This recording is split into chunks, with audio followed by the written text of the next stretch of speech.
It's lesson 22, whoever is following along, and it's titled, The True Sufis Are on the Creed of Clearing Allah from Resembling the Creations. This lesson was given by the Sufi Muhaddith, the scholar of Islamic law, Al-Shaykh Abdullah, the son of Muhammad Al-Abdari. May Allah have mercy upon him. And it talks about refuting the non-believers who claim to be Sufis and refuting the Wahhabis. This lesson was heard from him by Al-Shaykh Nabil, the son of Muhammad Al-Sharif, Al-Shaykh Samir, the son of Sami Al-Qadwi, Al-Shaykh Abdul Razzaq, the son of Muhammad Al-Sharif, Al-Shaykh Jamil, the son of Muhammad Halim, and Shaykh Muhammad, the son of Mustafa Al-Bakri. May Allah Ta'ala bless them, protect them, have mercy upon them, and benefit us from their blessings. Ameen. Al-Shaykh Abdullah, rahimahullah, said, all praise is due to Allah, the Lord of the worlds. To Him belong the endowments and proper commendations. May Allah raise the rank of our Master Muhammad sallallahu alayhi wasallam and his Muslim relatives and protect his nation from that which the Prophet sallallahu alayhi wasallam fears for it. Thereafter, the original Shadiliyyah is correct. Then, after 200 years from the time of Shaykh Abul Hasan al-Shadili, a lot of perversion entered into it. Many of them went astray. Then, after 600 years, the misguidance increased. There is Shadiliyyah that is Tabqawiyya, and there is Shadiliyyah Yashrutiyya, or Yashrutiyya. Both of these groups are misguided. Some of those who affiliate themselves with them authored books which include what contradicts the Tawheed. So as per usual, Shaykh Abdullah, rahimahullah, he mentions the exact thing that needs to be mentioned, and he wastes no time in addressing the issue. So since this lesson is titled The True Sufis Are on the Creed of Tanzih, the creed of clearing Allah from being like the creation or from having similarity to the creation. So he's mentioning that because there are people who claim to be Sufis, but they have a creed that contradicts the Tawheed. So they believe that Allah dwells in things, which is contradictory to Tawheed, which is blasphemy. And some of them believe that Allah and the universe are one thing, and that also is a blasphemous creed. So the Shaykh rahimahullah first is clarifying that the original Shadiliyyah, which is a originally valid Sufi order that was founded by a righteous pious Muslim. But he says, then after 200 years from the Shaykh of Abul Hasan al-Shadili, 200 years after the founder of that Sufi order passed, and 200 years after that, a lot of perversion entered into it. So people that affiliated themselves with the Shadiliyyah Sufi order, they began to go astray. They began to say things that are incorrect, say things that are blasphemy, while they are themselves attributing themselves to Shaykh Abul Hasan al-Shadili, and why they themselves are considering themselves followers of his. Although his original teachings, they don't have that misguidance. His original teachings don't have that misguidance. And then it says, many of them went astray. Then after 600 years, the misguidance increased. So the original Sufi order that was started by Shaykh Abul Hasan al-Shadili, they were correct, they were good, because that was a righteous Muslim. He was a righteous pious Muslim. And that 200 years after him, and those people, those that claim to follow him, they went astray. The Shaykh says, Tawheed is defined by the Sufis and other than them as clearing Allah from resembling the creation. The master of the Sufis, Abu al-Qasim al-Junaid, the son of Muhammad al-Baghdadi, who passed away in the year 292 after the Hijrah, approximately. He is the Shaykh of the Sufis, the master of the Sufis. May God raise his rank, among the regular humans, because the prophets themselves, they are the ones who embody being the perfect slave of Allah. And Sufism, at its core, and its fundamental, it just means to be a righteous Muslim, a pious Muslim, while being detached from the worldly matters, while depriving the self of permissible pleasures and comforts. So it's piety plus the extra of depriving oneself of comfort. So, for example, not wearing comfortable clothing, not eating delicious halal food, not sleeping all night long, fasting on days outside of Ramadan, giving others in this dunya precedence in worldly matters over oneself. Those are hard things to do for the untrained nafs. So the Sufi, what he does is he trains his nafs. The true Sufis followed him during his days and after he passed away until our days. The true Sufis are the ones who are on his path. They comply with the Quran and the Hadith. He said Tawheed is clearing Allah from resembling the creation. So this is called in Arabic At-Tanzih. In Arabic we say At-Tanzih, referring to the creed of negating similarity from being attributed to Allah. And what does that mean? It means we say Allah is not like us. So that is the meaning of At-Tanzih. So a Shaykh Junaid al-Baghdadi, who was a famous Sufi, he said that about the creed. And why is that important to know? Because some people nowadays, they associate Sufism, they wrongly associate Sufism with those blasphemous creeds that some people have hijacked the name of Sufism. So, what did Junaid say? He said, "At-Tawheed ifradul qadim min al-muhdath." So this is a very easy sentence to memorize, a very easy sentence to understand. It means negating similarity from being attributed to Allah. So Tawheed is clearing Allah from resembling the creation. Memorize this sentence. It means to leave out likening God to the universe. So here we do another edit. So just cross out the word resembling and put in the word likening. It's more correct, and it's what's correct. It means to leave out likening God to the universe. It means leaving out drawing similarity between Allah and the creation. And so this is easy to do, and it's easy to understand, easy to prove. Why is that? Because, as the Shaykh said, Allah is eternal. He has no beginning. However, the universe is a creation. It did not exist and then it began to exist.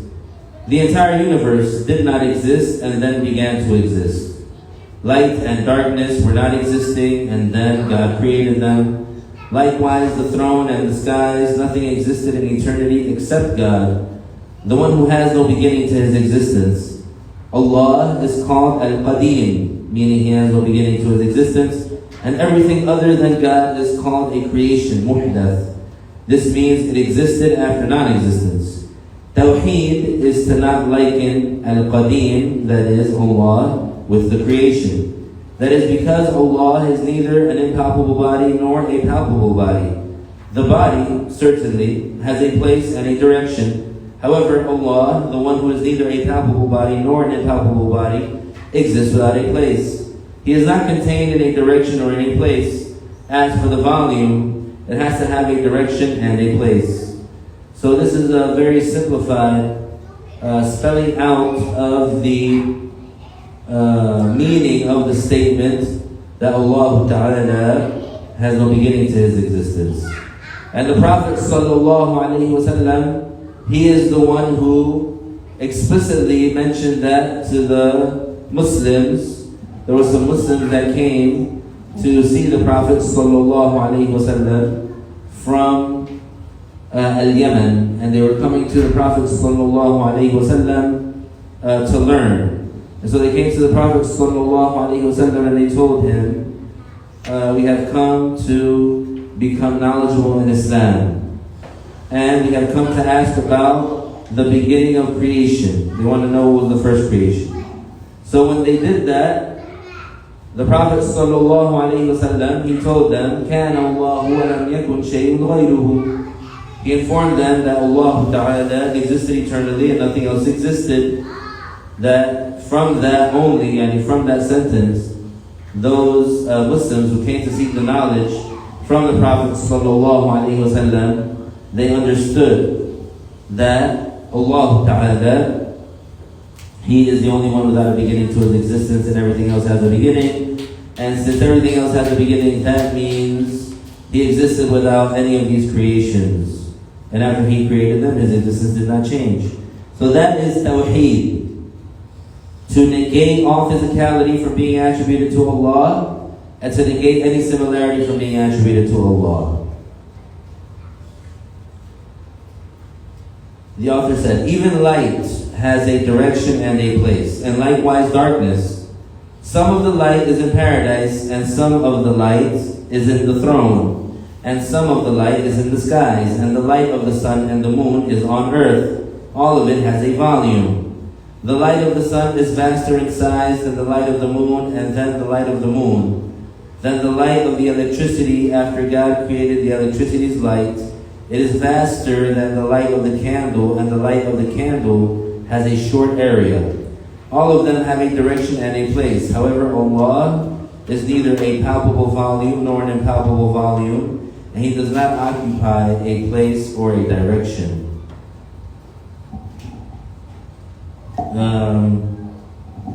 The one who imagines God to be a volume, then for sure he applied to Him being in a place and a direction. However, the one who takes out of his heart attributing to God with an impalpable volume or a palpable volume, then it is easy for such a person to believe that Allah exists without a direction and without a place. As for the one who believes that Allah has a volume, then such a person will not be able to believe that Allah exists without a direction and without a place. So what does that mean? That means that for the one who understands and knows that the creator of the universe, He is the only one who exists without a beginning, and that everything else exists with a beginning, then it would be easy for that person to understand that time and place, they have a beginning. That means that it's easy for them to understand that Allah Ta'ala, He exists without time and place, because time and place have a beginning. And everything else has a beginning. So when it comes to the things that are part of our physical world, then we know that Allah Ta'ala is not attributed with those things. Because by being attributed with those things, then it would mean that He would be attributed with something that has a beginning. And since we know that Allah Ta'ala has no beginning, so how can He be attributed with those things if He has no beginning, and those things have a beginning? So that would mean attributing change to Allah. And by attributing change to Allah, it would mean drawing similarity between Allah and the creations, and it would mean attributing to Allah something that is not befitting. And whoever is attributed with change, then he is a creation. And whatever is a creation, then he is not God. And so this is how we go. This is how we are able to use the sound mind to make sure that we can prove, and that we can establish using the mental proof that Allah Ta'ala is unlike the creation, that He is not like the creation. So whenever you talk to someone about Islam, or whenever you have these types of conversations, then you can use that. Number one, stick to that. Use that. And don't go away from it. Don't go into other subjects until you mention this to the person, and you insist on this person agreeing to the concept that you're saying, that Allah Ta'ala is the only one that has no beginning and everything else has a beginning. So for us it's that simple, for us it's that easy. For us, we need to stay on that point, stay on that stance, and we need to really, they can know that, hey, if someone says that Jesus is God, we know that that's not the case, because Jesus has a beginning, Jesus changes, etc. So he's a creation, and Allah Ta'ala is not a creation. Then the author says, At-Tawheed is, as Al-Imam Al-Junayd said, it is for the person to believe that Allah is neither a small volume nor a large volume, and He does not exist in a place. He is not like the universe. And Allah Ta'ala, He is not like the universe, because the universe is a creation. The universe has to have a volume and a direction. So because the universe is a creation, it has to have a size and it has to have a direction. The throne is in the direction of above and the earth is in the direction of below. Those are the true Sufis. And those are the Muslims who know their Creator. Whoever is not like that, then he does not know his Creator, and he is not a Muslim believer until he takes that out of his heart and he believes that God exists, and He is not a volume, and He does not have a direction, and He is not something with a small area nor a large area. Yani Allah Ta'ala is not attributed with size or dimensions. He is not something that is attributed with a quantity. The creation has a boundary. Every light has a volume and an amount. The human is 4 cubits tall, and the throne has an area which Allah knows its size. And the 7 skies have an area which Allah knows its size. As for Ibn Taymiyyah, he says that God has a boundary that He knows and that we do not know it. It is to be said to His followers, the throne has a volume and it has a boundary that Allah knows and we do not know. You have made the throne and God equals. You have likened God to the creation. You have likened God to the throne. So again here, we change these 2 words. If you have the book, just strike through the word resemble and replace it with the word likened. And the reason is because the word resemble, it is, what do they call it in English? And it is a type of verb that does not take a direct object. So that means that the sentence would have an incorrect meaning. So just gotta fix it. And because the intended meaning is that whoever says that Allah has a boundary but we don't know what it is, then they are saying that Allah is similar to the throne, because the throne has a boundary and we don't know what it is. Allah Ta'ala revealed, لَيْسَ كَمِثْلِهِ شَيْءٍ, which means absolutely nothing resembles Allah. Whoever says that Allah has a boundary that we don't know about has contradicted the Quran. The person would not be a Sufi unless he believes this creed. The ones who say that God is in every place, those have not even smelled the fragrance of Sufism. Many of those who claim to be followers of At-Tariqah, you may find that they say that Allah dwells in every place. It is as if this is the knowledge of Tawheed according to them. So for these people that misappropriate the name of Sufism, they claim, and it is something that has been falsely associated to Sufism. They say, and the fake Sufis, they say that Allah is everywhere. And we say, and this is a blasphemous statement, this is a misguided statement, this is something that is not Tawheed, This is something that is against the creed, and it is not originated by Sufism. And so saying that Allah is everywhere is not a statement of Sufism. It is a statement that was made by some misguided people, and then those people that claim to be Sufis, they started using that statement and claiming that it's Tawheed. So here the Shaykh rahimahullah is going to clarify that. He said, one of those who alleges to be a follower of the Naqshbandiyya, which is another Sufi order that originally was guided and then they went astray. One of them who claims to be a follower of the great righteous Muslim and Naqshbandi, and he claimed to be a Qutb, and this misguided person claimed to be the president of the righteous Muslims.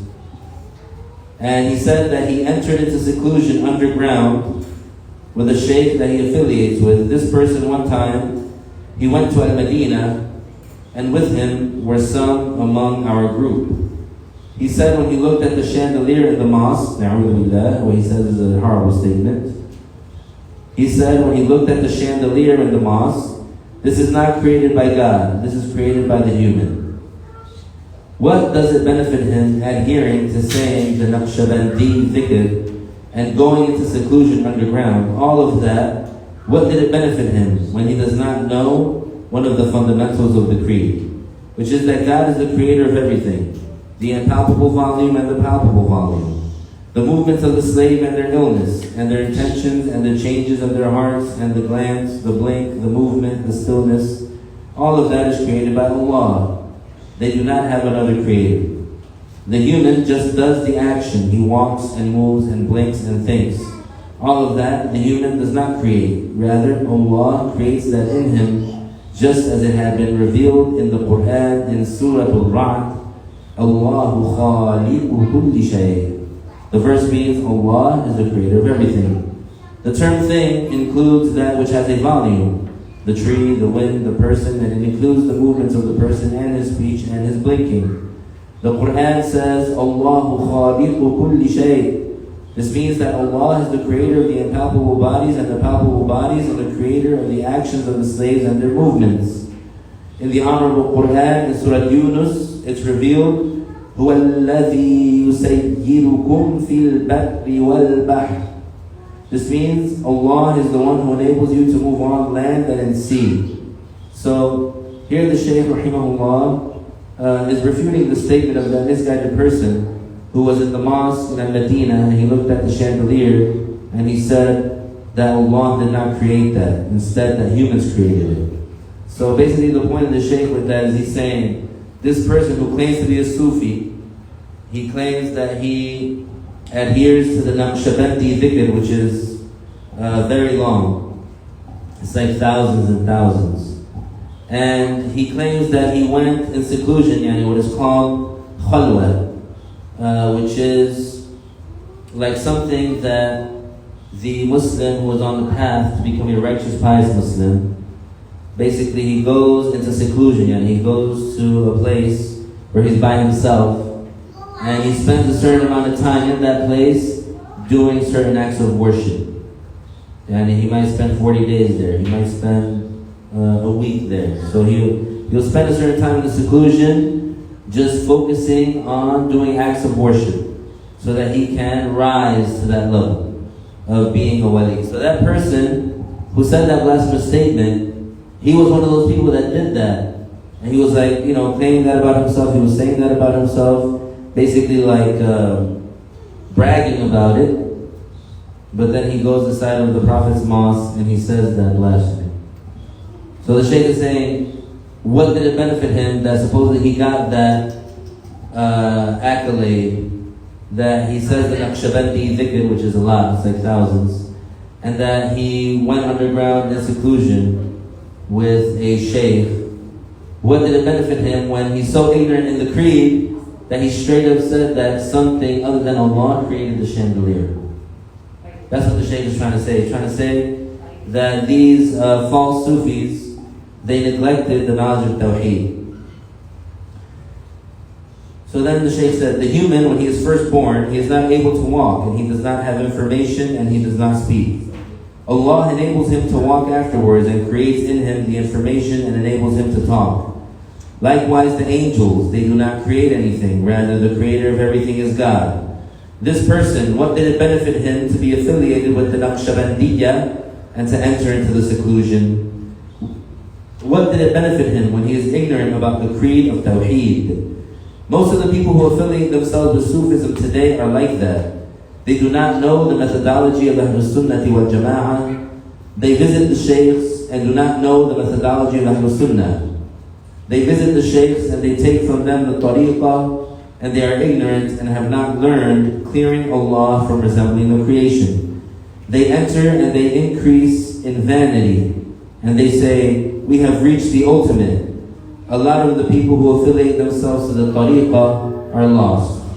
So a lot of the people who affiliate themselves to the Sufi orders, they are lost because they did not stick to the teachings of Tawheed, and instead they began to add misguided matters. And so they say really misguided things, really strange things. And sometimes it's very cryptic, and they do it on purpose because that's their way of spiritually scamming their followers to make them think that they have a lot of wisdom or that they reach like this such a high level. And some of them, they trick their followers and they tell them, oh, we reach such a high level that we don't have to pray anymore. They say we reach such a high level that we don't have to stay away from the haram things. So, of course, all that is guidance, all that is blasphemy. As to the Wahhabis, they say, you say that God is not a body, He is not sitting on the throne, therefore, according to your saying, God does not exist. It is said to them, it is not among the conditions of existence to be in a direction or to have a how or a place. And it is not among the conditions of existence to be able to be imagined in one's mind. Among the creations of Allah is what we cannot imagine, but it existed, it occurred. After God created the water, the throne, the tablet, and the upper pen, Allah created light and darkness. The human is not able to imagine a time in which there is no light and no darkness. The person is able to imagine a time that has light and no darkness, and he is able to imagine a time that has darkness and no light. However, a time that does not have light nor darkness, the human is not able to imagine that. Yet, despite that, it is obligatory on us to believe that there was a time when there was no light and no darkness. God revealed in the Quran in Surah Al-An'am, Alhamdulillahi alladhi khalaqa as-samawati wal-arda wa ja'ala al-dhulumati wan-nur. Which means all praise is due to the one who created the heavens and the earth and created darkness and light. Allah Ta'ala created the heavens and the earth after they had been non-existent, and also Allah Ta'ala created light and darkness after they had been non-existent. And creating the heavens, earth, light and darkness, all of that occurred after the creation of the water and the throne. Because of this, it is an obligation upon us to believe that there was a time in which there was no light and no darkness, even though we are not able to imagine that. So why does the Shaykh go down that way of refutation? Because when we Ahlul Sunnah, when we say Allahu mawjoodun bila makan, which means Allah exists without a place, when we say that, what do the Wahhabis say? They say, oh, so you're saying that Allah does not exist? If you're saying Allah exists without a place, then where is He? You're saying He doesn't exist? And we say, no, na'udhu billah. When we say Allah Ta'ala exists without a place, we're not negating the existence of Allah. We're negating that Allah exists in a place. We're negating attributing a place to Allah. And this is something that we have to do. Why do we have to do that? Because if we were to attribute a place to Allah, then we would be saying that Allah is a creation. And if someone said that Allah is in a place, it would be saying that Allah is a creation. if someone said that Allah is in a direction, it would be saying that Allah is a creation. If someone were to say that Allah is in the direction of above, etc., it would be saying that Allah is like a creation. And so we tell those Wahhabis, just because you cannot imagine the existence of Allah without a place, and we know that this is for sure that Allah Ta'ala exists without a place, because the place has a beginning and Allah Ta'ala does not. We say imagination or imagining something is not a condition for it to exist. And it's not proof that it doesn't exist. Just because you can't imagine something doesn't mean that you can't believe or know that it existed. And so the Shaykh, rahimahullah, he gives an example of that. He said, we're obligated to believe that the first creation is the original water. And then the second creation is the throne, because the throne was built over the water. And then after that was the upper pen, and then the upper tablet. After those things, Allah Ta'ala created light and darkness. So before Allah created light and darkness, what was existing? The heavens, the earth, the water, the throne, the upper pen, the guarded tablet, all of that had been existing before light and darkness. So we know that for sure there was a time when light and darkness did not exist. Either of them did not exist. And so we have to believe in that, even though we can't imagine that. Are you able to imagine a time when there is no light and darkness? No. But we have to believe in it, even though you can't imagine it. So there's no proof or evidence for the Wahhabis to say, we cannot imagine Allah existing without a place, and therefore that doesn't exist. And we say, imagination is not a condition. Being able to imagine something is not a condition to establish that it exists. According to the Wahhabis, the thing that cannot be imagined is non-existent. That is why they say, God is sitting on the throne and He has a volume and a place and a direction. He is in the direction of above, established on the throne. They claim that they're saying God is sitting on the throne is praise. But in reality, it is not praise. Rather, it is an insult to God, because it is likening God to the creation. So again, here we change resembling to likening.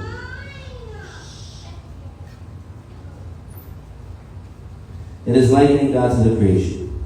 The human sits, and the angels sit, and the jinn sit, and the dog sits, and the rat sits. Sitting is an attribute of theirs. How can it be that God created the place and what dwells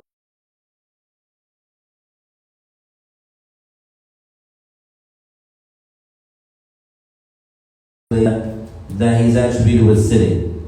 And when the concept of sitting, it has a beginning, and the action of sitting itself has a beginning, and Allah Ta'ala has no beginning.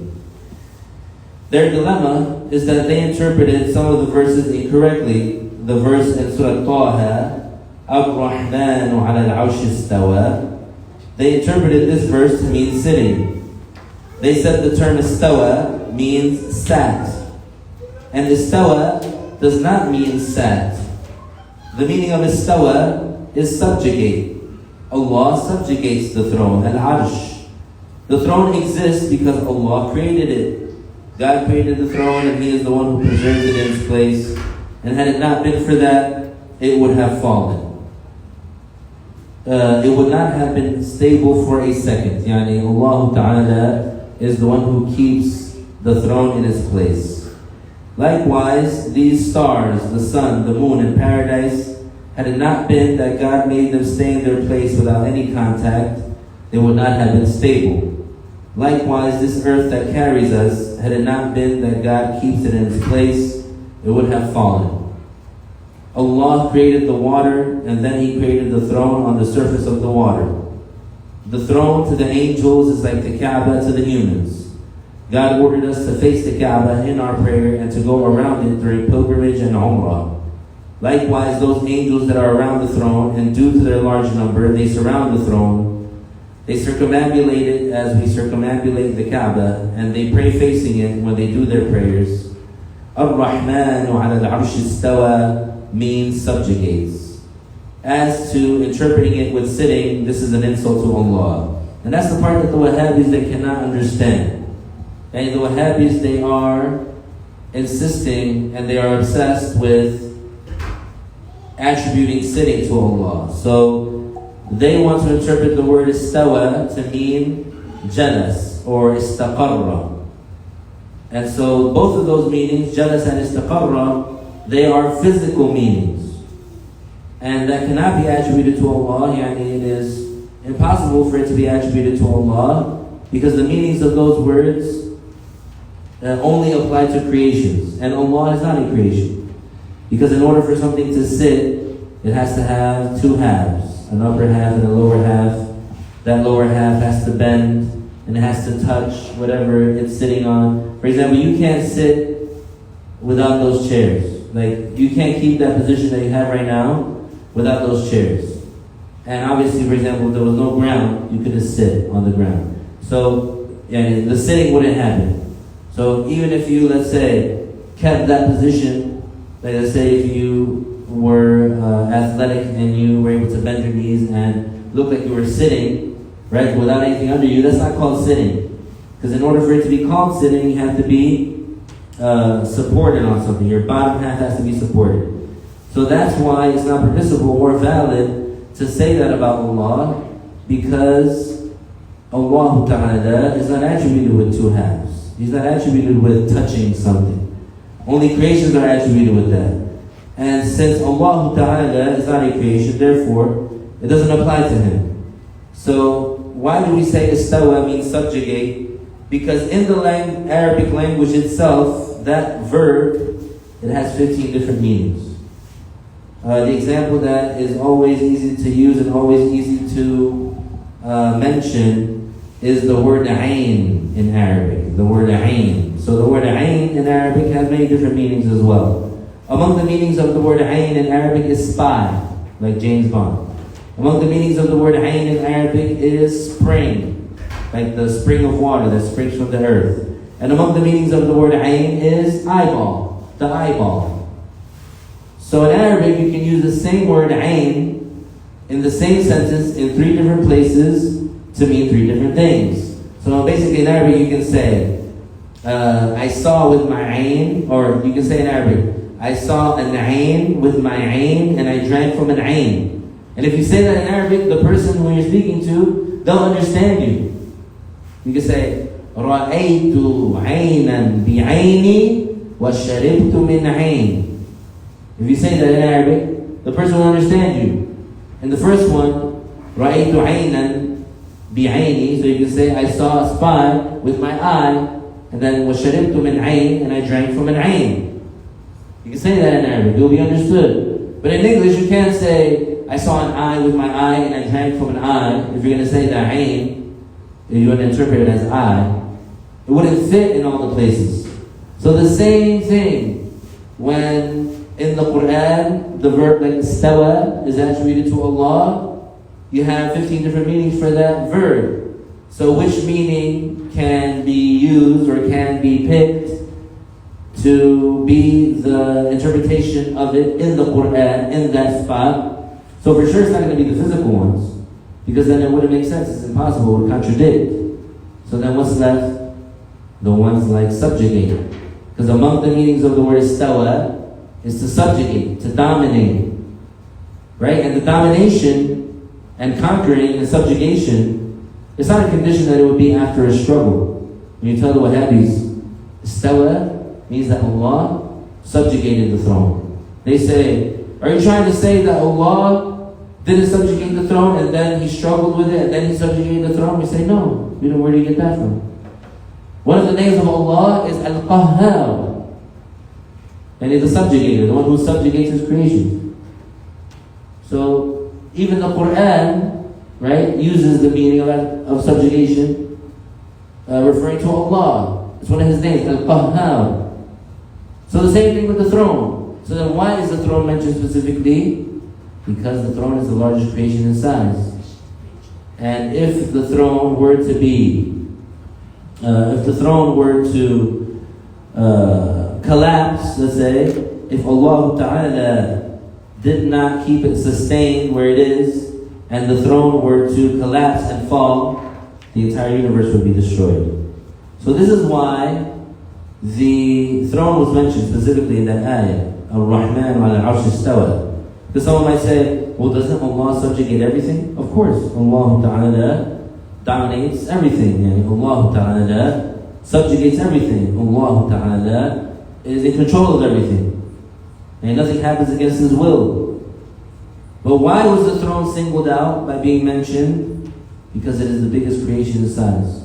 Therefore, if it is subjugated by Allah, then everything else is subjugated by Allah. If the biggest thing that Allah created is subjugated by Him, then for sure everything under it will be subjugated by Him. And by that is how the Shaykh ends that class. That was lesson 21. Now we'll start a little bit with lesson 23 on page 114. It's titled, The Shaykhs Are Not Impeccable. This is an important class. Why? And because it establishes that if there was a Shaykh and he made a mistake, then you bring it to his attention. And if he fixes it, then that's good. Keep following him. And if not, if he insists on not correcting his mistake, then you should abandon him. So this lesson was given by the Hafiz, the scholar of Islamic law, Shaykh Abdullah the son of Muhammad al-Abdari.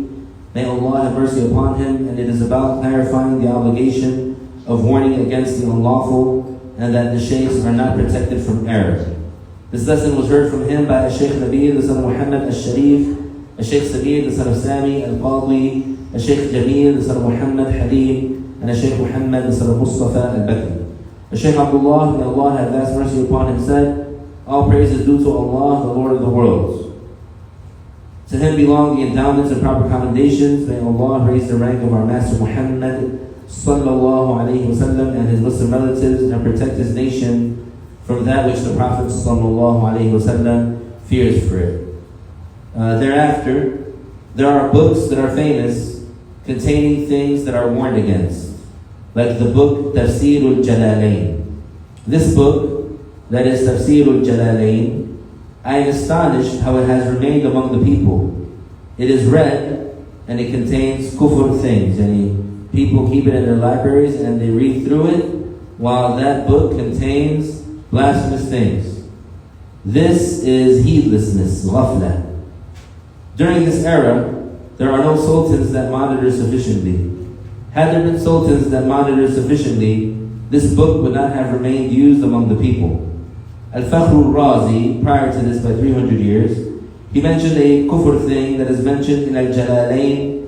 He clarified that it is kufr. He warned against it 300 years ago. Yet despite that, this book remained used among the people. What is this heedlessness? This kufr matter is that it is mentioned in that book that they claim. Okay, so before going into that, first some background. There is a famous book of tafsir that's called Tafsirul Jalalain. It's authored by two different authors, and both of their names are Jalaluddin. One of them is Jalaluddin al-Mahalli, and the other is Jalaluddin as-Suyuti. So they both share the first name, the same first name. So that book is called Al-Jalalain because it basically means the two Jalals, because the authors, their names are Jalaluddin. So this book is very famous. It became very widespread. Many people have it in their libraries. Many people read in it. Maybe some people that they supposedly have classes, they might teach in it. And it contains some things that are very blasphemous. And I'll mention this that I saw recently.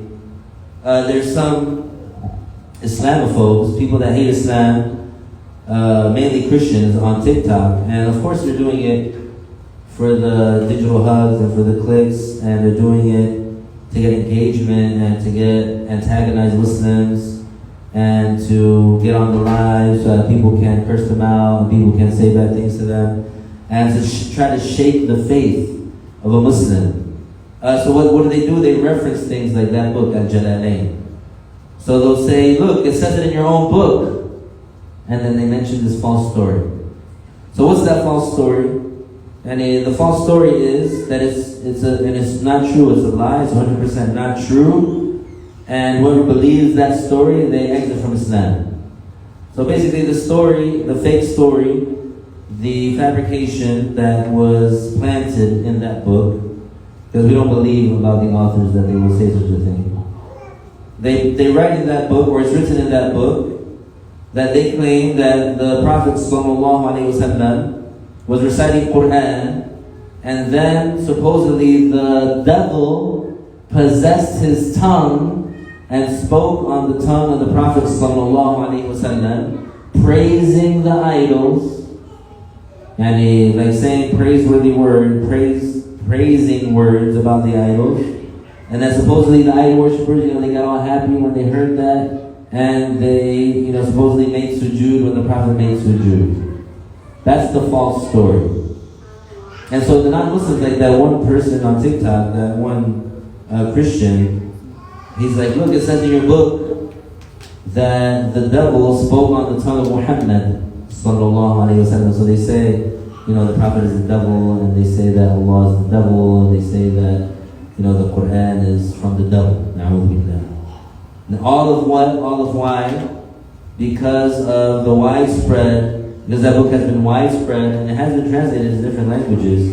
And that's not the only fabricated blasphemous story that exists in there, but this is the story right now that the Shaykh rahimahullah is warning against. So he says, this kufr matter is that it is mentioned in that book that they claim the Prophet ﷺ was reciting Surah Al-Najm, and when he reached to the verse, أَفَرَأَيْتُمُ اللَّاتَ وَالْعُزَّى, the devil spoke on his tongue, and he recited that, which is not in the Quran, and he thought it was from the Quran, and it contained what was praised for those three idols. And then Jibreel came and told him that this is not from the Quran, and so the Prophet ﷺ became sad, and God revealed this verse, which is from Surah Al-Hajj, وَمَا أَرْسَلْنَا مِن قَبْلِكَ مِن رَسُولٍ وَلَا نَبِيٍّ إِلَّا إِذَا تَمَنَّى أَلْقَى الشَّيْطَانُ فِي أُمْنِيَّتِهِ فَيَنْسَخُ اللَّهُ مَا يُلْقِي الشَّيْطَانُ ثُمَّ يُحْكِمُ اللَّهُ آيَاتِهِ وَاللَّهُ عَلِيمٌ حَكِيمٌ. So that's what is the story that is mentioned in that book. And like we mentioned, or like we said earlier, that's a blasphemous story, and it's a fabrication, and it's completely not true. But it's inserted inside of that book that is very famous, that's called Tafsir al-Jalalain.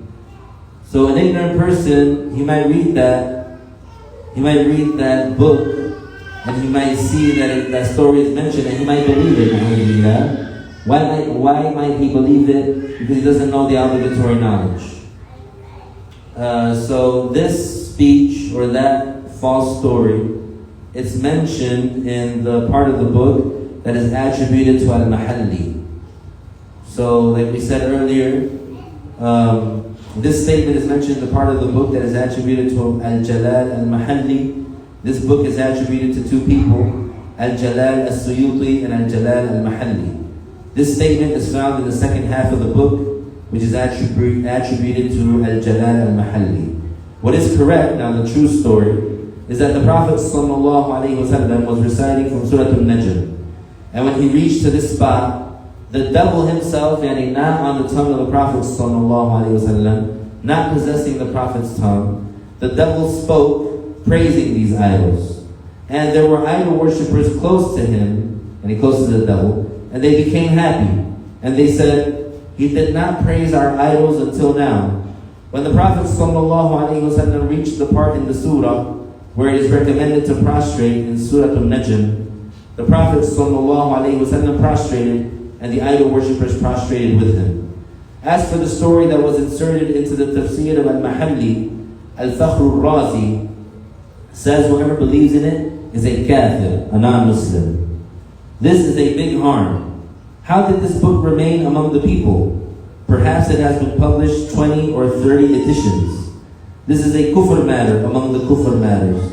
Some people, when they find some statements mentioned by a famous author, they say, this is what is correct, even if it contradicts the religion and contradicts the basis of the creed. They say this author does not commit a mistake. This is a huge tragedy. The Prophet ﷺ, he said, ما منكم من أحد إلا يؤخذ من قوله ويترك غير رسول الله صلى الله عليه وسلم وفي رواية غير النبي. So the Prophet ﷺ, he made it very clear, and it's a very emphatic way of speaking in the Arabic language. He said, there isn't any one of you except that some of his statements are taken and some of his statements are rejected, except the Messenger of Allah sallallahu alaihi wasallam. And in another narration, other than the Prophet. So this is what the Prophet sallallahu alaihi wasallam said. It means every single individual from among the nation, some of his speech is erroneous. This includes the companions and those who came after them. Some people are not in compliance with this hadith. They think that it is impossible for their sheikhs, the sheikhs of the tariqah, to commit a mistake. They think that what they say, it is as if it is a revealed speech. So, alhamdulillah, our sheikh, he taught us that we don't blindly follow anyone. Rather, if we follow someone, as long as they are aligned with the information that was revealed to the Prophet ﷺ, as long as it is in compliance with the Islamic law, then we follow him. But the moment that he contradicts, the moment that he says something that is against, we advise him, and if he fixes it, then the good is done. But if he doesn't fix it, then we abandon him. We don't abandon Islam to follow a person. So that's the thing that our Shaykh taught us. He taught us that we don't, let's say, become fanatics of a personality or a character or a person. Rather, we are attached to Islam. So as long as that leader that we're following, as long as they're following Islam, we follow them. And at the point where that leader does not follow Islam anymore, he's not going according to what the Prophet ﷺ said, we abandon him. So we don't just become fanatics of people. And the Prophet ﷺ himself said it. If someone is not a prophet, then they are prone to mistakes. If they make a mistake and we advise them, they fix it, then good. If they don't fix it, we abandon them. We don't say, oh, that's our shaykh, we're going to follow him in error. Oh, that's our nas, we're going to follow it in error. Oh, that's our tribe, that's my tribe, we're going to follow them in error. Because that's what many people do. And for example, like even with the race issue, even with like the nationality, even not just race, but nationality. Oh, this is my country, so I'm going to double down on, for example, having the wrong position, having the wrong stance, and not admitting, for example, the injustice that one side committed. Because that's what it takes to be fair in conflict, is you stand with the truth. You don't say, oh, that's my tribe, so even though they're wrong, I'm going to stand with them. You don't say, oh, that's my country, so even though it's wrong, I'm going to stand with it. You don't say, oh, that's my skin color, so even though it's wrong, those people are wrong, I'm going to stand with them. No, you stand with the truth. So same thing with the shaykh. Same thing with the one who teaches you Islam. If he, for example, if you find out that he made a mistake in something, and you advise him, you bring it to his attention, you show him, and he doubles down on that, you abandon him, you leave him. You don't say, oh, that's my shaykh, I can't leave him. Na'udhu billah. We don't attach ourselves to people any other than the Prophets sallallahu alaihi wasallam and the righteous pious Muslim, because we know the righteous pious Muslim, they won't ever contradict Islam, and they won't ever consciously contradict Islam. As long as their minds are settled, as long as their minds are with them, they'll always say what is correct in terms of the creed, and they won't commit any blasphemy. So you don't have to worry about that going astray in terms of the creed. But still it's possible for a righteous Muslim, let's say, to make a mistake in, let's say, conveying some information, or give a judgment that happened to be, let's say, mistaken for one reason or another, and he can be corrected, and he'll go along with what's correct. But in terms of the creed, for example, like this issue of the story, let's say that there's some big sheikh in like Egypt or like some Muslim country, and he's like the imam of a mosque, and he's sitting there teaching this tafsir, and he gets to this story, and he tells the fabricated story, and the people that are listening, right, they're listening to the sheikh, and so if someone were to tell him, hey, this is blasphemy, etc., whoever believes this, they're attributing something that is not befitting to attribute to the Prophet sallallahu alaihi wasallam, tarnishing the credibility of the message of Islam, etc. And this story is false. Whoever believes that about the Prophet sallallahu alaihi wasallam is a kafir. If that sheikh says, okay, you're right, etc., he tells the people that's the correct judgment, then fine, no problem. But if he says, no, how could you say that? It's in the book written by Jalal al-Mahalli. Now we have a problem. Now we have a problem where he's saying, regardless of what you're proving to me and telling me of the evidence, I'm just going to follow what's in the book because of the name. That's what is incorrect. That's what the Shaykh rahimahullah was warning against. Inshallah, in the next class, we will continue with that. There's still a few pages left. So the next class for this is going to be either Friday or Saturday, inshallah. If there are no questions, we'll conclude. Drop a question.